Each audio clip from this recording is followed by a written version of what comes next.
Dobila je sinoć Zvezda Asvel u Francuskoj, u Lyonu, neverovatnom igrom, neverovatnom pobedom, najzrelijom igrom ove sezone sigurno i možda zrelija nego prethodne 2 sezone nismo imali ovako konciznu, ovako lepo postavljenu igru, ovako lepo pripremljene utakmice i sve ostalo. U ovom klipu ću danas dati neka svoja mišljenja vezano za ovu utakmicu između Zvezde i Asvela, daću neka mišljenja o igri, daću neka mišljenja o tome, o nekoj situaciji u Zvezdi, o prilagođavanju, o Bryanta, o celom sistemu i tako dalje i tako dalje. Vi naravno nemojte zaboraviti da ostavite like, da se prijavite na kanal, da lupite ono zvonce dole, a mi sad dajmo u video. Pre svega Zvezda igrala zaista jednu jako pametnu utakmicu, kao što sam već rekao, jako pametna odbrana.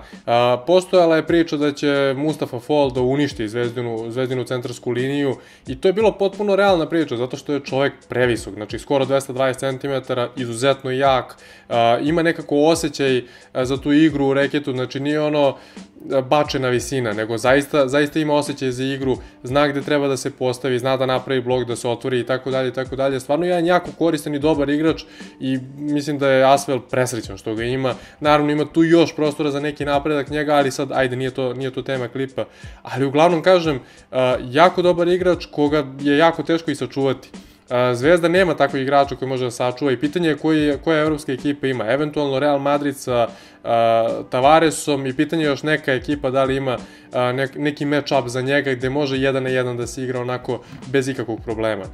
Zvezda to nema. Kuzmić ne može da igra 1 na 1 sa Mustafa Fallom, jednostavno nije dovoljno jak, nije dovoljno čak ni tehnički obučen da u nedostatku te snage on nešto proba da uradi, odnosno da ga sačuva. Tako da jednostavno snalazili su se kako su mogli i kako su umeli. Mislim da su odradili jako dobar defanzivni posao, bar što se tiče druge četvrtine pa nadalje. Prvu četvrtinu su prilično loše odradili i to je ono što mi je baš bilo onako znak pitanja kao kako će Zvezda se ponaša do kraja utakmice. Stvarno loše su krenuli da ga čuvaju, nisu mogli nikako potrefe taj neki tajming kada trebaju da ga udvoje, da ga utroje. I onda su posle shvatili da to ide, kao što je i Vlada Kuzmanović rekao, da to ide nakon njegovog driblinga, kada se te rotacije odrade kako treba i tako dalje. Kažem, prva četvrtina prilično loša defanzivno, samo zbog toga što nisu znali na koji način njega da čuvaju. I onda posle ušao i Terry, ušli su i Marko Jagodić-Kuriđa koji je odigrao opet jednu neverovatno dobru utakmicu. Znači njega kada pogledate ovako, samo kada ga pogledate, vi nikako nećete steći utisak da će vas taj čovjek uništiti na utakmici. To je ono što se kaže ubica nevinog lica. Mislim, ne, stvarno jedan vrhunski igrač koga ja mislim da svaki trener želi da ima u ekipi, jedna prava četvorka, jedan igrač koji je toliko inteligentan da je meni to fascinantno. Eto, Zvezda je, to sam govorio i kad je dolazio, Zvezda je napravila sjajan potez što ga je dovela, jednostavno ljudi su sve nekako to podrugljivo gledali, nisu toliko pratili njegovu igru, što je opet, da kažem, nisu pratili njegovu igru, to je okej, pa nisu bili upoznati sa tim, ali stvarno jedan igrač koji je izuzetno pametan, koji stvarno, evo, vidi se koliko donosi zapravo Zvezdi. Sinoć je još jednom to pokazao, nije najbrži, nije najeksplozivniji, nije tehnički najbolji, ali jednostavno je toliko inteligentan da sve to nadomešćuje, time iskusan, naravno, to je neverovatno. Pomenuo sam i Terija i Terij odradio sjajan posao na svojoj poziciji, svaki put je čuvao Mustafu Falla stane ispred njega i onako ne da mu da, eventualno jedini način na koji može do Mustafa Falla dođe lopta jeste taj neki lob pas i to je možda i najbolje rešenje kada pogledate, zato što uvek ima igrač sa strane koji će da uleti, kad se Mustafa Fall okrene, samo će da mu ili da ga lupi po rukama ili će da mu otme tu loptu i na taj način su ga čuli, na taj način su uspeli da ga potpuno odseku, pogotovo tamo u trećoj i četvrtoj četvrtini gde nije mogao čovjek da dobije loptu bukvalno unutra i kad bi dobio išao bi na liniju penala gde je prilično zanimljivo dobro šutirao, što inače nije njegova navika, obično šutira tako negde oko 50%. I kažem, kada sačuvate njega, koncepcija igre cele ekipe se poprilično menja. Pokazala je Zvezda da je dosta inteligentnija, da je dosta spremnija, iskusnija naravno i spremnija da se prilagodi protivniku u zavisnosti od toga kako protivnik igra, dok Asvel nije to pokazao. Za nijansu mlađa ekipa, manje talenta, manje inteligencije, jednostavno igrali su neku istu igru od početka utakmice i nisu imali drugo rešenje u slučaju da se ta njihova zamisao potpuno odseče. Zvezda je uspela odseče, jednostavno i to je bio kraj za Asvel. To se videlo negde krajem druge četvrtine da Asvel nema više šta tu da traži, zašto naravno mora da se pripiše i zasluga Saši Obradoviću koji je odlično spremio utakmicu, odlično spremio ekipu i ekipu naravno moramo da pohvalimo koja je tu njegovu zamisao odlično prenela na teren. Tako da svi su dobri bili, zaista ne možete ni jednog igrača izuzev, ja moram opet da kažem, Taylor Rochester stvarno čovjek loše igra i juče ništa nije uradio i kad bi ušao bio bi ogromna rupa i iz tog razloga mislim da su minutažu delili Dobrić i Lazić, da su da je Dobrić malo više igrao, jer stvarno kad god bi ušao on bi dobru stvar odradio. Verujem da će se minutaža ili Dobrića ili Lazića smanjiti u narednoj utakmici kada se O'Brien priključi ekipi ponovo, ali ja bih voleo da ja se izvinjam stvarno, znači Lazić meni jeste jedan od dražih igrača, ali Dobrić stvarno mnogo više koristi Zvezdu u ovom trenutku. Ni od jednog ni od drugog ne očekujete ništa u napadu, ali vam Dobrić donese nešto. U odbrani rade obojica sjajan posao i tu apsolutno nema nikakve dileme. Tako da voleo bih da Dobrić dobije malo veću minutažu, da se možda Laziću smanji, ako ne mogu svi da igraju isto, znači ne mogu svi da igraju po 15 minuta, da mogu bilo bi super, ali jednostavno tako je. Što se tiče O'Brienta, spomenuo sam ga malo pre, pa eto malo da pričamo i o njemu. Ubacivanje njegovu ekipu jeste đavolski težak posao. Zašto?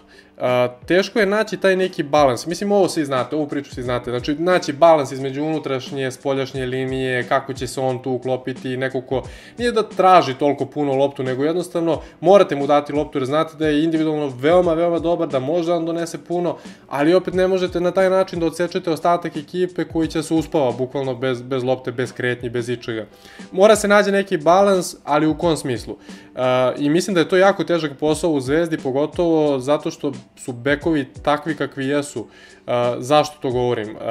Ako pogledate bekovsku igru trenutno, oni uglavnom vole da igraju sa loptom i jesu shoot first igrači, odnosno prvo gledaju da šutnu pa da dodaju i retko spajaju neke visoke igrače sa košem kao što su Kuriđa, kao što su Kuzmić i tako dalje, iz pick and rolla, iz ne znam nekih blokova sa strane, napada u trouglu, give and go-a i tako dalje, mnogih nekih stvari, retko spajaju visoke igrače sa loptom, odnosno sa košem i to je već sad problem, to je eto, zbog toga Kuzmić nije nešto dobar ove sezone, ljudi stiču utisak da igra loše, ne igra loše, nego jednostavno ne dobija loptu, iako bi u mnogo situacija mogao da dobije tu loptu.